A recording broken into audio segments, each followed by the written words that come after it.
तो चलिए दोस्तों प्रश्नावली 2.2 के क्वेश्चन नंबर दूसरे का तीसरा क्वेश्चन सॉल्व कर लेते हैं। दोस्तों क्वेश्चन नंबर दूसरे का तीसरा क्वेश्चन आप लोग को स्क्रीन पर दिखाई दे रहा होगा, ठीक ना।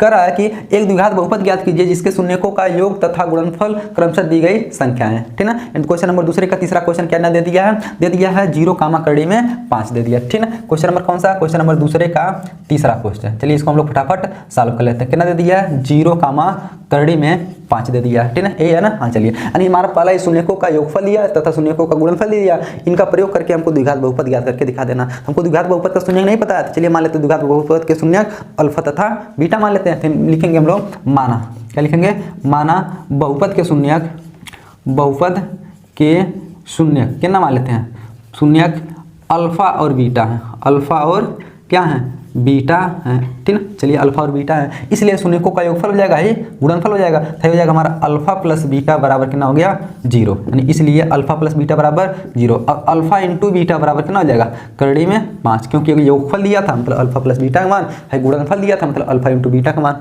चलिए हम लिख लिए। अब एक फार्मूला हम लोग जानते हैं, द्विघात बहुपद बराबर क्या होता है, द्विघात बहुपद कौन सी, द्विघात बहुपद का फार्मूला क्या होता है, x² minus alpha plus beta into x plus alpha into beta. यानी x² माइनस शून्यकों का योगफल इंटू एक्स प्लस शून्यकों का गुणनफल। अब शून्यकों का योगफल और गुणनफल का मान दिया, देखिए अल्फा प्लस बीटा और अल्फा इंटू बीटा का मान दिया। चलिए वही मान रख लेते हैं हम लोग। कितना हो जाएगा x² minus alpha plus beta का मान कितना हो जाएगा 0, x plus alpha into beta का मान कितना हो जाएगा कड़ी में 5 है तो 5, ठीक ना। 0 का गुणा x में करेंगे तो 0 हो जाएगा, 0 को चाहे लिखिए चाहे ना लिखिए। क्या बच गया हमारा x² प्लस करड़ी में 5। देख लीजिए हम लोग का बहुपद क्या मिल गया, x² प्लस करड़ी में 5 लिख लेंगे।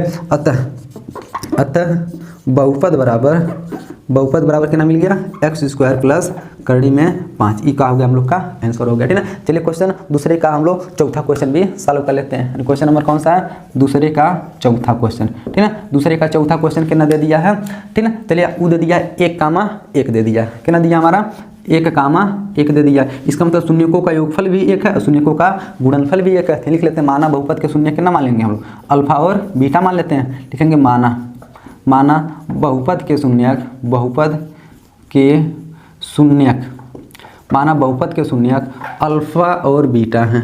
क्या मान लिया, अल्फा और बीटा है, इसलिए अल्फा प्लस बीटा का मान होगा अल्फा इंटू बीटा का मान हो जाएगा। लिखेंगे इसलिए अल्फा प्लस बीटा बराबर कितना हो गया 1 हो गया, अल्फा इंटू बीटा बराबर कितना हो गया 1 हो गया।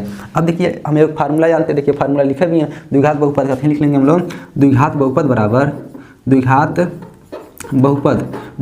बराबर x² minus alpha plus beta into x plus alpha into beta. यानी x² माइनस शून्यकों का योगफल इंटू एक्स प्लस शून्यकों का गुणनफल हो जाएगा, ठीक ना। चलिए यानी x² माइनस शून्यकों का योगफल कितना दिया 1 इंटू एक्स हो जाएगा प्लस शून्यकों का गुणनफल कितना दिया 1 दिया। 1 का गुणा x में करेंगे तो 1 हो जाएगा, 1 लिखते नहीं हम लोग खाली x लिखेंगे। यानी x² माइनस एक्स प्लस 1 मिल गया। अतः हमारा बहुपद कितना मिल गया x² माइनस एक्स प्लस 1 थे, अंतिम में लिखेंगे अतः बहुपद बराबर कितना मिल गया, बहुपद बराबर x² माइनस एक्स प्लस 1 हो गया। ये हम लोग का क्या हो गया आंसर हो गया, ठीक ना। दोस्तों आशा करते हैं क्वेश्चन नंबर दूसरे का तीसरा और चौथा क्वेश्चन आप लोग को अच्छी तरीके से समझ में आया होगा।